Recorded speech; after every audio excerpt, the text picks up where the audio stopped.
Добар ден и срдечно добре дојде во новото издание на Автомагазин. Ве поздравуваме од Торино, градот на Фијат, каде што се наоѓаме на презентацијата на другите две верзии на Фијат Типо. Тоа е верзијата со 5 врати и верзијата во караванска каросерија. Но тоа не е се што подготвивме за ова издание на Автомагазин. Покрај оваа убавица од Торино, подготвивме и домашни содржини. BMW го направи својот караван низ Македонија за да ги демонстрира не само новите модели, туку и X-Drive погонот. И тоа не е се. Но да не должиме многу. Ви ветуваме интересни содржини, затоа во следните 30 на минути останете со нас. Да имаш контрола, значи да имаш се.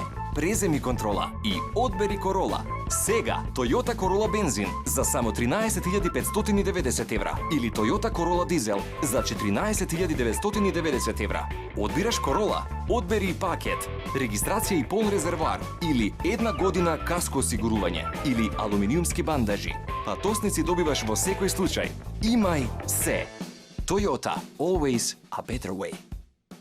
Да се создаде моќен мотор е како креирање на неодолив парфем. Се селектираат најдобрите состојки. Така, тој ќе ги поттикне твоите чувства, кои ќе ги паметиш до крајот на својот живот. Peugeot 308 со 1.6 Blue HDI мотор за 190 евра месечно.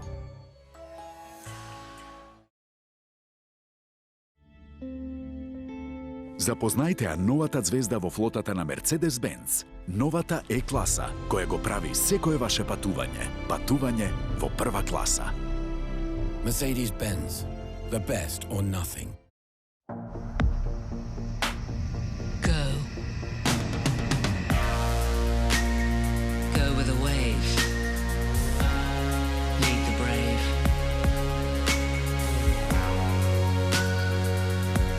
Go bold.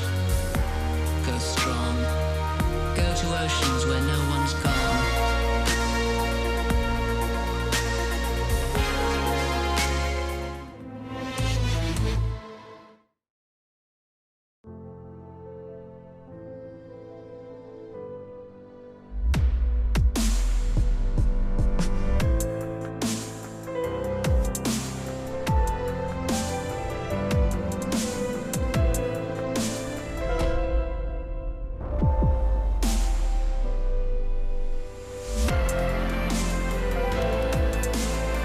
Designed for the little more attitude. Mazda 6. Master.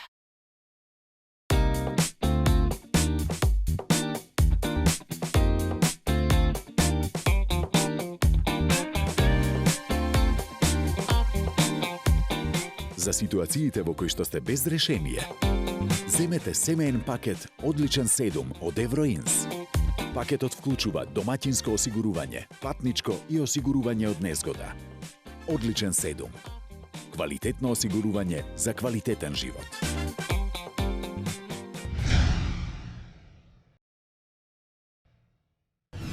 Оваа недела во Скопје се случи интересен настан. Во центар на вниманието се моделите на BMW со предзнак X. BMW како производител е добро етаблиран на перформансните возила, а нив ке ги имаме и тука, низ призмата на X6 M-Drive. Но, пред да ви ги пренесеме нашите впечатоци од оваа случка, ве поканувам да се вратиме многу години наназад. Многу години што се однесува до автомобилите кои беа проследени. А тоа беше 11-тата смотра на олтајмери која се случи минатиот викенд.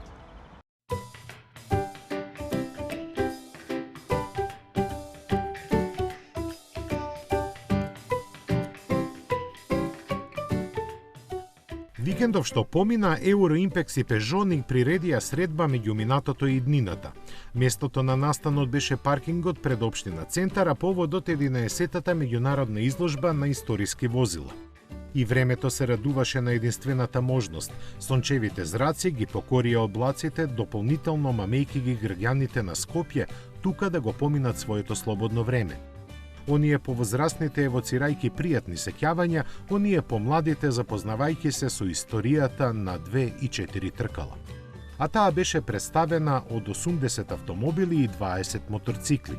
Ке ги имаше и повеќе да можеше некако да ги собере во скоро автентичниот амбиент на кратката улица поплочена со коцка. Но и овие им зададоа доста главоболки на членовите на стручното жири и покрај големиот број награди и признанија предвидени за нив. Сепак, дилема немаше за Мерцедесот на Зоран Јаневски од 1951 година, кој беше прогласен за најдобро реставриран автомобил на изложбата. Ниту пак за малку поновиот Мерцедес од 1979 година на Игор Стефанов, кој го освои второто место, или пак за триумфот од 68-та на Емилија Јовановска, која зеде третата награда. Погледите на многобројните присутни не можеа да се отргнат од Фијатот Спајдер на Бейтула Селмани, кој беше прогласен за најдобар кабриолет, ниту пак од исто така неговиот Ленд Ровер од 69-та. Емоциите надвладуваа и со самото приближување кон другите изложени автомобили, наградени или не сеедно, кои, според правилата на Меѓународната федерација ФИВА, беа постари од 30 години. Некои многу повеќе од тоа. Најстариот автомобил на изложбата беше Фиат Тополино од 36-та, а најстариот моторцикл Јава од 1930 година. Нему сепак староста му запречи да ја освои наградата за најдобро реставриран моторцикл, која отиде во рацете на Никола Настески за неговиот Хофман од 51 година. Награди имаше и за странските гости, косовското Волво Амазон од 61-та и 15 години помладиот српски Сааб. Не беа заборавени ниту неевропските автомобили, како што беше Бјуикот на Јовица Пановски од 1965 година, но ниту домашните фиќовци. Тоа и не беше можно со оглед на изложените примероци, меѓу кои најдобар беше оној од 65-та на Срјан Пешевски. Сепак, вистинскиот спој на историјата и днината го направија возилата на Пежо. Ги имаше 11, од кои најстарото беше на Дејан Шкартов од 69-та. Од истото годиште беа и моделот 404 на Горан Ивановски, која освои наградата за најдобро реставриран автомобил со лавче на носот, победувајќи ги за влакно примерокот на Евроимпекс од 1970-та и оној 3 години помладиот на Владимир Димовски. Патот до иднината по кој не поведе Пежо водеше преку сегашноста, која символично беше представена на местото каде мазниот асфалт ја заменуваше коцката. Таму најновите возила на француската марка будно ги дочекуваа љубопитните и заинтересираните, придржувани со дел од програмите кои Евроимпекс ги застапува на македонскиот пазар. За информации, тимот на Евроимпекс беше на располагање на сите посетители, семејства, друштва, парови, соработници, пријатели. Сите со очи полни среќа и многубројни позитивни зборови за уживањето што им го овозможија.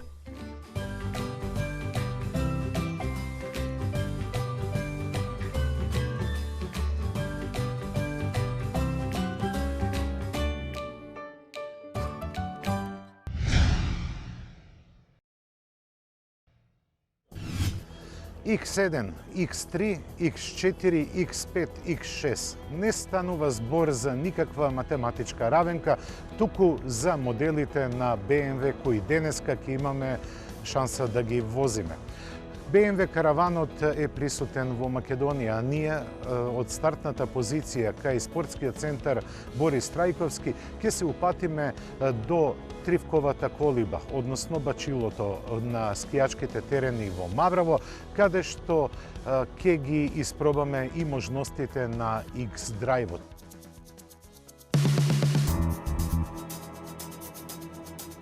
Големо задоволство е кога се возат моделите на BMW.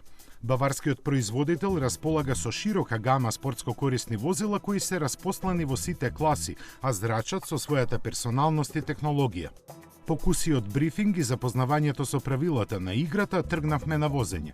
Пред нас е маршрута долга околу 230 километри во која во прво лице дебатиравме со два врвни модели и еден истакнат компакт со интересни манири. Првата третина од патот кон Маврово ја поминавме во кабината на X4 во моќната i40M изведба. 3-литрениот мотор со 360 конски сили впарен со автоматскиот менувач со 8 степени на пренос се предуслов за извонредни перформанси поддржани од бескомпромисното потпирање и погонот на сите тркала. Купеовската контура на каросеријата им дава аргументи на баварците да формираат сосема нов сегмент на спортско активни купеа. Во вистинска смисла на зборот X4 тоа и е. На предните седишта има одличен простор и ергономија, додека на задната клупа би можело да има повеќе место за дишење. Сепак се наоѓаме во возило кое спринтот до 100 го совладува за 4,9 секунди и без поголеми проблеми ги достигнува максималните 250 км на час. Нерамнините низ нашите улици и патишта лежерно ги совладува благодарение на електронски контролираните модуси за дотерување и подесување на потпирањето, управувањето, амортизацијата и однесувањето на моторот. Нив ги има 3 и возилото доживува лесно воочливи трансформации. Додека беше селектиран модусот за комфорно возење, уживавме во свиленото однесување на сите механички склопови.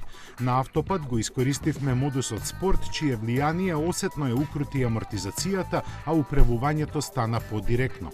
Само на кратки растојанија успеавме да го слушнеме бас-баритонот на 6 цилиндри, искрадувајќи се од строго дефинираните колони BMW-а, чија брзина на движење беше диктирана од строгите и неумоливи фабрички инструктори. Релацијата од Гостивар до Маврово беше идеална шанса да ја испробам Спорт Плюс програмата на возење, која покрај дополнителните укрутувања на амортизацијата и филигрански избрусеното управување, го става моторот, менувачот и преносот на силата во состојба на потполна мобилизација. Првиот свиот го поминав лесно, на вториот веќе бев подготвен да влетам со полна пареа. Рикањето на моторот, адреналинскиот удар и огромната желба да почувствувам како ќе се однесува X4-ката ги поклопи студениот глас од радиостаницата со укор и молба да ги смирам страстите. Следните 15 на километри ги извозев како првооделенец на екскурзија. Мирно и послушно. Ротацијата на возилата кај Бунец ме доведе зад управувачот на X6M. Уште едно возило со врвни перформанси. Неговото срце зафаќа 4,4 литри. Сочинето е од 8 комори, каде татнат 560 коњи кои забрзуваат до 100 за 3,9 секунди и брзинометарот електронски е принуден да застане на бројката 250. Ги има сите замисливи и незамисливи системи со цел возачот и патниците да уживаат во сателитските забрзувања. Кога во следните 30 километри не пукнав од мака, нема ни понатаму. Патот околу Мавровското езеро и Конгаличник се идеални да се испроба бруталната сила и филигранските дотерувања по кои се познати моделите со знаката М. На моја огромна жалост, свиоците и шумските патчиња морав да ги возам во манирот на Driving Miss Daisy, во колона, диктирано темпо на возење. Ај да не ви ги раскажувам моите маки. Сепак добив шанса да забележам дека нема никаков компромис во квалитетот на изработката на внатрешноста, удобноста на седиштата, врвната ергономија и head-up дисплејот во боја. Лудувајќи така со 5-60 км на час, забележав дека менувачот мирно ја пренесуваше силата помеѓу 7-миот и 8-миот пренос. Фантастично! Дождот ми го дорасипа расположението. Се приближивме до сервисниот пат на ски центарот кој води до бачилата. Не дека не ме интересираше како ќе се однесува, но сепак со оваа машина повеќе би сакал да бидам на тркачка патека, а не на терен.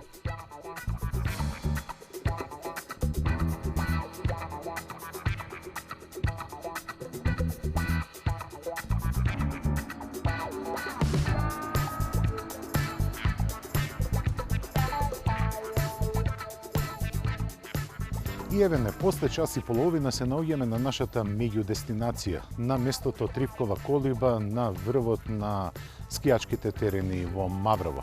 Во оваа дестинација од 120 на километри ги почувствувавме благодетите на возењето на BMW X4 и X6 со своето М издание, значи со многу сила, но не успеавме да почувствуваме ништо повеќе од обично возење, бидејќи бевме лимитирани со возење во колона.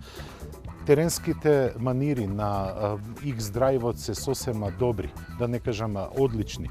Но, како што видовте на овие слики, ниту теренот беше многу предизвикувачки. Но, ние се враќаме назад и очекуваме едно изненадување кое треба да биде во облик на М2 купе. Нерамнините и благиот терен не се толку наивни како што изгледаат, но благодарение на X-Drive системот се лесен плен за овие возила. Силата перманентно се пренесува на сите тркала, а по потреба варира преносот според потреба на која оска и тркало. Теренот не беше многу проптевен, но сепак го поминавме без никакви потешкотии. Конечно се спасив.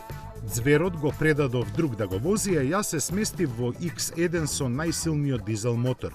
Неговите 228 конски сили беа доволни да постигнам на момент и 180 км на час, да се чувствувам надмено на патот и конечно да почувствувам дека сум го искористил моторот. Така полека стигнавме до точката од каде што тргнавме. Управителот на МКАР, господинот Марко Јовановски, го искористи настано да не запознае со амбициозните планови на македонскиот импортер и најави уште изненадување.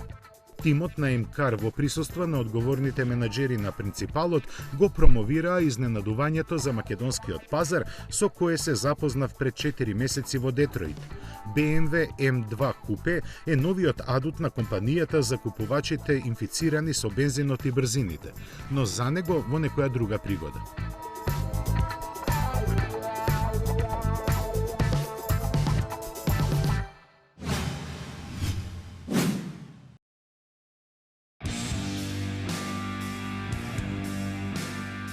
Беше звезда на салонот во Франкфурт, но не можеше да блесне заради големата конкуренција пред се од сопствените редови.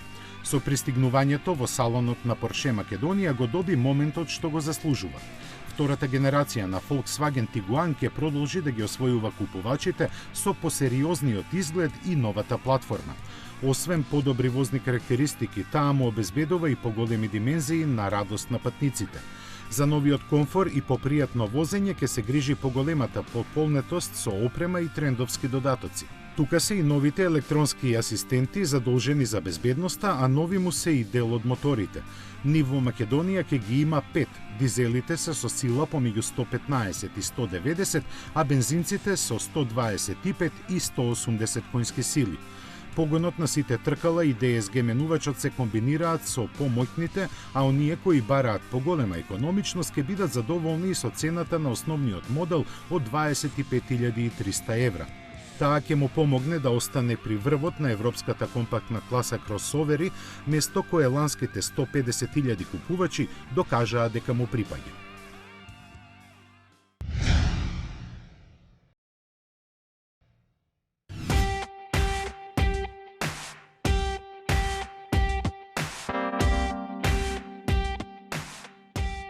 Во пресрет на митингот во австрискиот Въртерзе, Volkswagen постигна супер рекорд. Golf GTI Club Sport S на Нурбургринг стана најбрз серијски автомобил со преден погон. Тој победата ја однесе за скоро секунда и пол побрзо од досегашниот крал на зелениот пекол Honda Civic Type R. И не само тоа, со своето време 7 минути и 49,21 секунда беше побрз и од BMW M4 и Dodge Challenger STR Hellcat, кои располагаат со 425, односно 707 конски сили. Импресивноста на резултатите на овој супер голф е по заслуга на неговиот 310 конски набиен 2-литарски турбомотор. Задачата не му беше тешка, бидејќи се справуваше и со за 30 кг полесната каросерија во однос на стандардниот Golf GTI Club Sport. Тоа е постигнато со изфрлањето на задните седишта и поголем дел од звучната изолација. Од истата причина во него е вграден мануелен 6-степен менувач место по предизвикувачкиот DSG. Резултатот е максимална брзина од 265 км на час и забрзување до 100 за 5,8 секунди. Најжешкиот Голф има и специјално подесена шасија и електроника, на која инженерите на Volkswagen имаат додадено посебен режим на возење наречен Nürburgring Setting. Тој ги контролира работата на моторот, ослонувањето и управувањето. Сето тоа е комплетирано со големи 19-инчни тркала со посебни полуслик пневматици, самоблокирачки диференцијали и специјален издувен систем. Освен за перформансите, тој има задача и да произведува фасцинантен повратен оган при кочење проследен со експлозивен звук. Од овој модел Volkswagen ќе направи само 400 примероци достапни во 3 селектирани бои. 100 од нив се за Германија, 150 за Велика Британија, а останатите за сите други пазари низ целиот свет.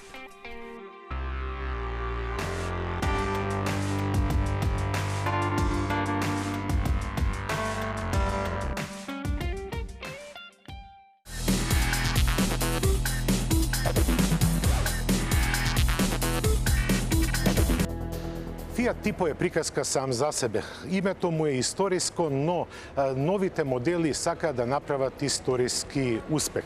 Предницата на Fiat Tipo остана иста. Таа е иста како кај моделот седан. Но што е направено кај останатите модели? Моделот со 5 врати има смален багажник, само 440 литри, додека караванот кој сега ќе го возиме има 570 литри.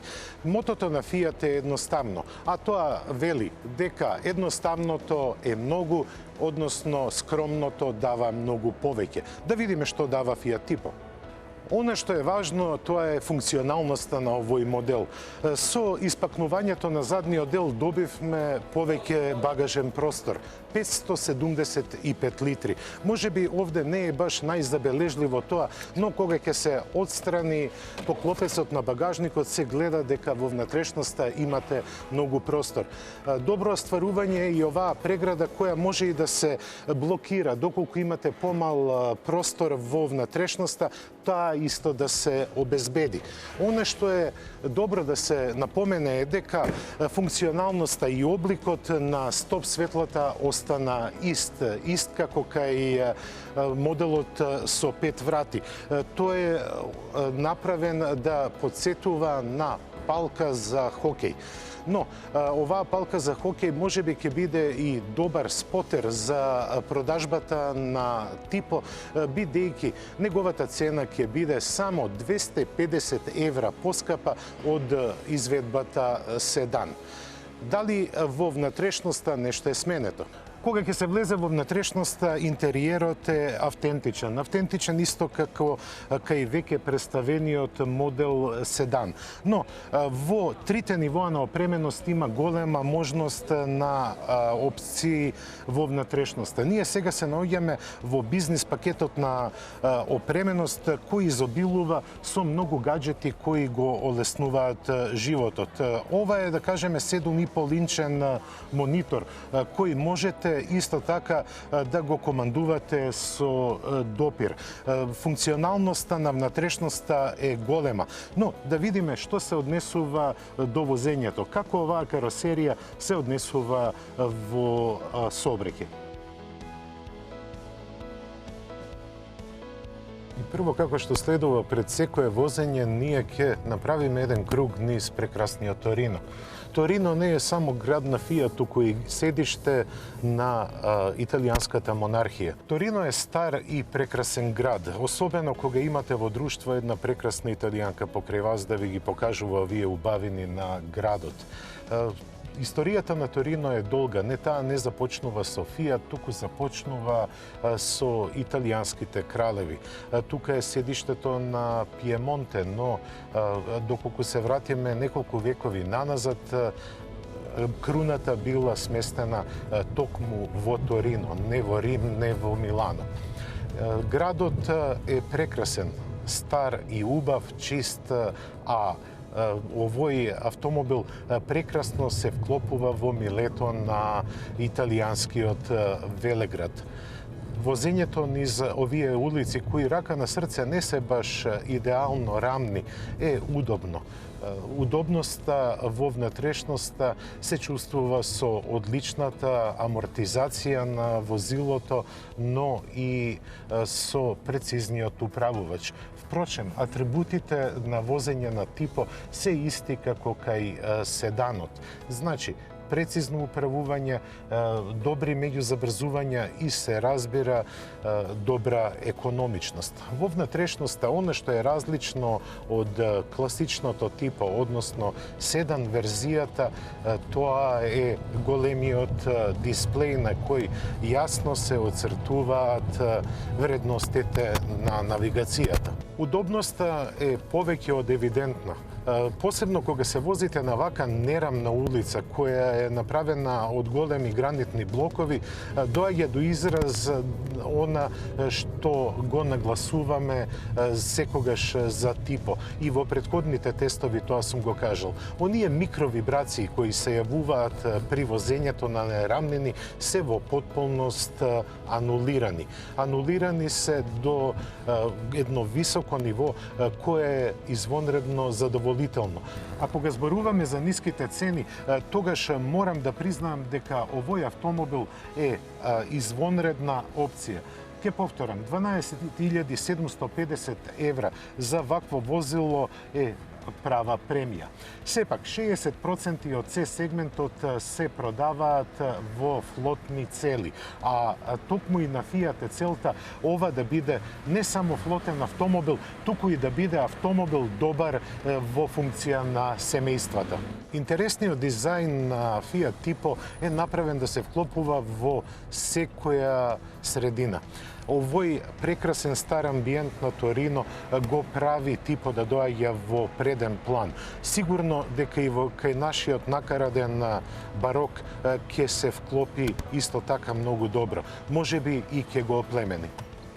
И така, оваа прошетка низ Торино со Фијат Типо караван привршува. Привршува и моето уживање во него без оглед дали е од службена или приватна природа.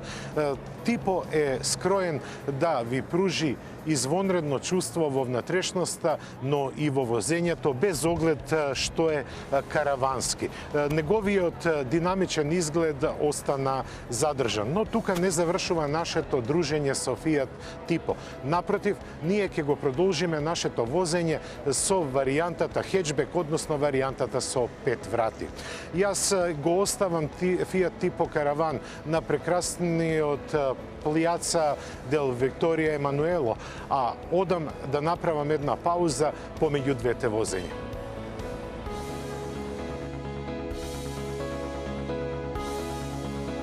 Фијат Типо се произведува со 6 мотори, 2 бензински, 3 дизели и еден со природен газ, односно со плин.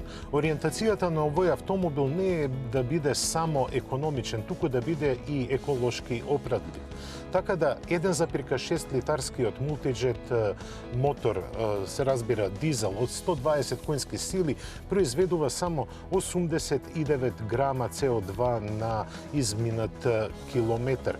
Вредностите за бензинците се уште пониски, а да не зборуваме за оној што е со мотор кој го користи плинот. Она што треба исто така да се истакне за Типото е дека неговата експлоатација е многу поевтина.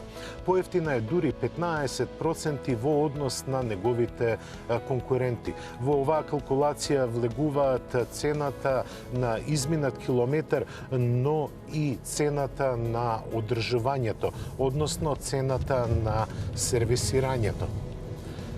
За возните својства за моделот со 5 врати не можам да кажам ништо друго осем оној заклучок кој го имав и за моделот во караванска изведба. Можеби самото чувство е подинамично поради изгледот на каросеријата, но чувството во кабината и престојот е сосема добар. Јас овоа возење на Типо го наполнив со епитети за него. Не дека не ги заслужува, но сепак тој не е идеален автомобил. Можете да видите дека пластичните површини се останати исти како кај седанот, што значи дека пластиката е малку погруба, но таа е направена да издржи долг век на експлоатација. Типо, како што реков, не е идеален автомобил.